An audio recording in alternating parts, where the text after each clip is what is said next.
Caixas de medição. Hoje você vai saber tudo sobre caixas de medição conforme a norma de edifício de uso coletivo, a NTC 901-110. Olá a todos e bem-vindos ao canal IVM Engenharia Elétrica. Eu sou Isaías Vandowski, sou engenheiro eletricista. Trabalho aí há muitos anos com projetos e obras elétricas. Eu atuo em todo o Paraná, tanto com projetos quanto com obras, e venho, através dessas videoaulas, falando sobre edifício de uso coletivo. Caso tenha alguma dúvida, pode mandar um e-mail aqui no isaias@ivm.eng.br, que eu tiro todas as suas dúvidas. Também trabalho com consultorias e projetos e execuções em geral. Eu sou extremamente aberto a parcerias, então caso você seja engenheiro civil, engenheiro eletricista, e também até porque eu quero fazer negócios com vocês, quero crescer e quero que vocês cresçam junto comigo também. Hoje vamos falar sobre sistemas de medição, sobre centros de medição, quais que são os principais critérios adotados pela Copel para que você não erre no teu projeto. A Copel já faz alguns anos que ela adota um novo padrão, que você pode acabar se deparando com padrões antigos e pode gerar dúvidas. Hoje, a medição é antes do disjuntor. Até 2019, mais ou menos, eu não lembro exatamente quando que mudou, mas até 2019, mais ou menos, a medição era após o disjuntor geral. Hoje, a medição é antes do disjuntor geral. Isso impacta em várias situações porque você vai encontrar 40 anos de Copel com a medição depois do disjuntor, e daí você vai se deparar com situações agora. Hoje, a Copel já mudou em muitas cidades, não sei se todas, para telemedição, e com isso eles também mudaram o medidor para antes do disjuntor. Porém, vai gerar dúvida, então fique atento quanto a isso. Uma coisa que, graças a essa alteração, começou a ser obrigatória, é que os condutores que vêm da seccionadora, do QDG ou do poste, eles vão vir e vão entrar na medição e não no disjuntor.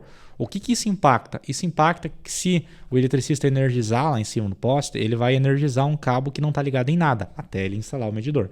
Por isso, é importante que todas as pontas sejam isoladas. Então, caso você esteja fazendo o projeto, é importante que você coloque uma observação que todas as pontas que dispara para o medidor sejam isoladas com fita isolante. E você, eletricista, isole. Senão vai ser item de reprova. Por exemplo, você vai vistoriar ali um edifício de uso coletivo em que tem um centro de medição. Você não vai ligar essas medições todas no momento da vistoria. Cada consumidor pede uma ligação após a aprovação da vistoria. Por isso que se você não tiver com os cabos isolados, as fases isoladas, primeiro que ele não vai aprovar. Segundo, se ele energizar o barramento, ele energiza os cabos e os cabos vão com toda certeza encostar ou entre eles ou na carcaça do centro de medição e vai dar curto. Então é por isso que é importante que os cabos sejam isolados. Eu também quero deixar claro, porque já me perguntaram isso muitas vezes, é que eu preciso ter uma medição para cada consumidor. Então se eu tenho 4 apartamentos, eu tenho 4 medições. Não tem como eu misturar. Se eu tenho 10 apartamentos, eu tenho 10 medições. E o corredor ali do edifício apenas eu posso ligar em algum consumidor? Não pode. Você tem que ter uma medição que a gente chama de condomínio, que ela vai atender as áreas comuns da edificação. Também falando sobre condomínio, quando há QDG, o QDG é quadro de distribuição geral. Quando há QDG é quando tem, por exemplo, 2, 3 centros de medição.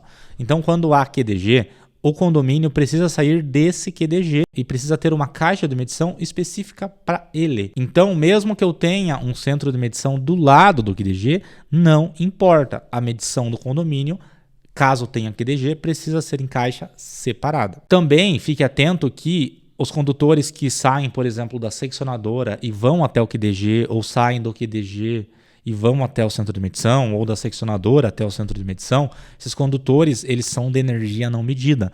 Então não pode ter caixa de passagem. Caso tenha, essa caixa tem que ter dispositivo para lacre e ter sido indicada em projeto. Nós aqui no escritório, dependendo da situação, a gente nem coloca caixa de passagem, a gente não coloca nem condulete. Nós passamos o cabo com a tubulação solta para poder passar o cabo, rosqueamos a tubulação e nunca mais mexe, porque é energia não medida. Você também não pode misturar tubulações de ramais alimentadores. Por exemplo, se eu tiver 2 centros de medição com 200 amperes, eu vou ter 2 tubos de 4 polegadas com cabo 95, 3 fases, neutro e terra em cada um. O terra até eu posso fazer algum sistema com barramento de equipotencialização, vai ficar mais para frente sobre essa conversa, mas os condutores eles devem ser separados de acordo com cada medição. Isso vale também para as unidades consumidoras. Cada unidade consumidora tem que ter seu respectivo tubo. Já comentei nos vídeos anteriores, vou comentar de volta aqui. Caso você seja o projetista e o teu cliente invente de querer colocar um tubo, por exemplo, de 4 e passar todos os ramais, tire da cabeça dele. Caso não consiga, indique no projeto tubulação separada, porque ele vai tomar processo. Então, cuidado com isso. Tubulação de cada consumidor tem que ser individualizada. Existem exceções? Existem. Talvez eu converse mais para frente sobre isso, mas por padrão é isso. Mais uma informação importante, também é vedado o uso de cabo PP. Lembrando que cabo PP, que o pessoal fala PP, é um cabo para 500 volts, ele não é recomendado para uso em circuitos. Então não pode utilizar cabo PP.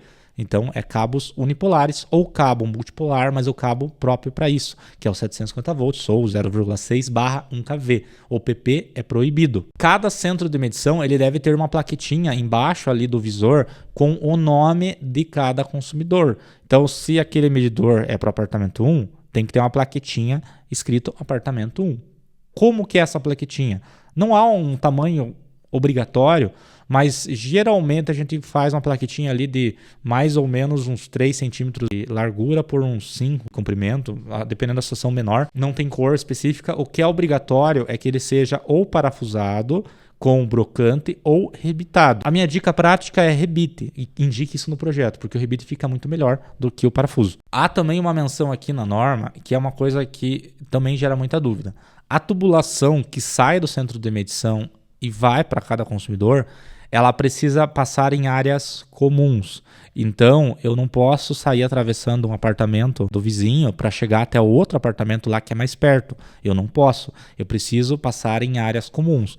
Inclusive, isso deu uma briga esses dias com uma obra minha, em que tem um centro comercial, em que tem um centro de medição, e os alimentadores eles precisam dar uma volta na frente desse centro comercial para chegar em cada loja.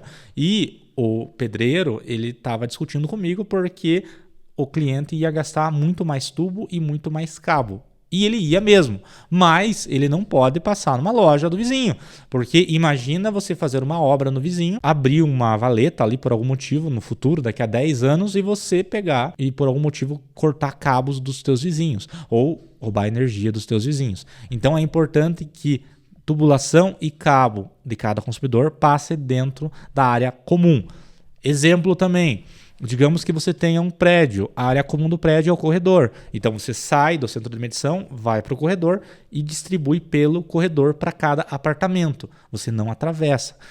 Existem exceções, existem, mas cuidado com isso. O ideal é que seja feito dessa forma. Quando há sistema de medição indireta acontecer, por exemplo, você precisou de um consumidor que vai ter 300 amperes. É medição indireta. A Copel fornece o TC e fornece o cabo de ligação entre TC e medidor. Antes a Copel exigia que você passasse um cabo, se eu não me engano, de 7 vias, mas hoje eles levam os cabos deles. Então é só uma informação importante de saber. Aqui também entra uma questão importante que é, por exemplo, digamos que o meu condomínio deu 400 amperes. O que eu faço? Já que acima de 200, teoricamente, teria que ser atendido em alta tensão, porque a medição é indireta com posto de transformação. A Copel hoje ela já admite, inclusive, medição em baixa tensão com transformador particular da Copel até 600 amperes. No caso de edificações de uso coletivo, essa abertura vai até 800 amperes. Então, uma situação, eu nunca vi, mas uma situação rara, por exemplo. Você tem um prédio e você tem uma medição de 800 amperes por algum motivo lá, para alguma coisa específica, um supercarregador de carro. Essa medição de 800 amperes ela pode ser feita de forma indireta, saindo do QDG e ligação com TCs. Então, eu nunca vi isso, pelo menos na prática, mas ela abre essa exceção na norma. Acima de 800 amperes, aí é só medição em média tensão. Então você vai ter que colocar um transformador específico para esse consumidor e medição em alta tensão, né, com medição indireta, mas em alta tensão. E daí nós entramos na parte de localização, que é a maior briga com os arquitetos e engenheiros sobre onde que eu coloco a medição. Assim como nos vídeos anteriores eu falei sobre a localização da seccionadora, eu tenho um problema quanto à localização da medição, porque você precisa ter vários requisitos para poder colocá-la em alguns lugares. Então vamos às regrinhas. Primeira coisa, ela deve ser o centro de medição, caixas seccionadoras, QDGs, eles devem ser instalados em área de livre acesso e comum, áreas do condomínio, como corredores, como halls, como estacionamentos. Ele não pode ser instalado em cozinha, em lavanderia, muito menos em escadas e rampas. Essas medições, elas também não podem ser instaladas em área de bombas ali. Às vezes eu tenho uma sala técnica com caixas de água, eu não posso instalar um quadro de medição ali. Eu também não posso instalar esses quadros em escadas e em rampas. E em nenhum outro lugar que possa ter algum tipo de perigo, por exemplo, de muita sujeira, muito pó ou de alagamento. Eu tenho que evitar esse tipo de área porque a Copel não vai aprovar caso seja instalado aí. Aí eu já mato um monte de lugar que vocês pensarem em ligar. Também eu tenho a limitação de 1 metro de distância frontal, que tem que ser livre, tem que ser reta. E eu também preciso ter 20 centímetros de cada lado do final desse sistema de medição. Vou citar um exemplo. Digamos que eu tenho um sistema de medição com seccionadora e medição aí com centro de medição. Entre seccionadora e centro de medição, eu tenho que deixar um espaço de 10 centímetros. Da seccionadora, para ter uma parede, por exemplo, eu tenho que deixar 20 centímetros de sobra aqui e 20 do centro de medição aqui. Então você fica limitado a essas distâncias mínimas. É permitido a utilização de centro de medição em entradas de veículos ou estacionamentos, contanto que eu tenha 1 metro livre e tenha uma proteção ou metálica ou em alvenaria para que o carro não venha a colidir com o centro de medição. É uma briga muito boa, inclusive essa com o arquiteto, porque o investidor ali do prédio, ele nunca vai querer te dar uma vaga de garagem para isso, nunca. Então vai ser uma briga bem boa para ver onde que você vai colocar esse centro de medição.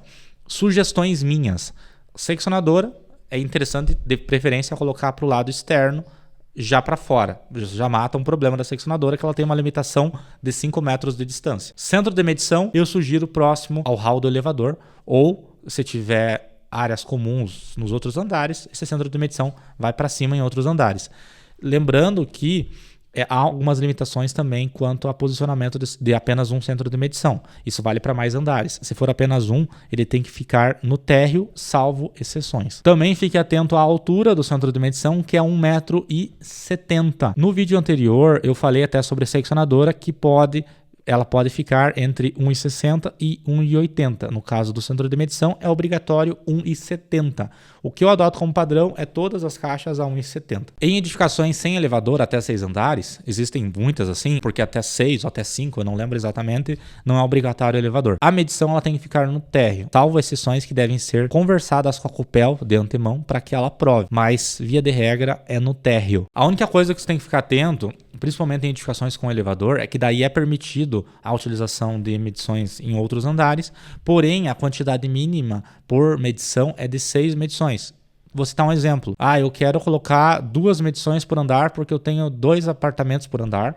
Então eu quero 2 no andar, 2 no outro, 2 no outro e vou colocar um QDG lá embaixo. Não pode.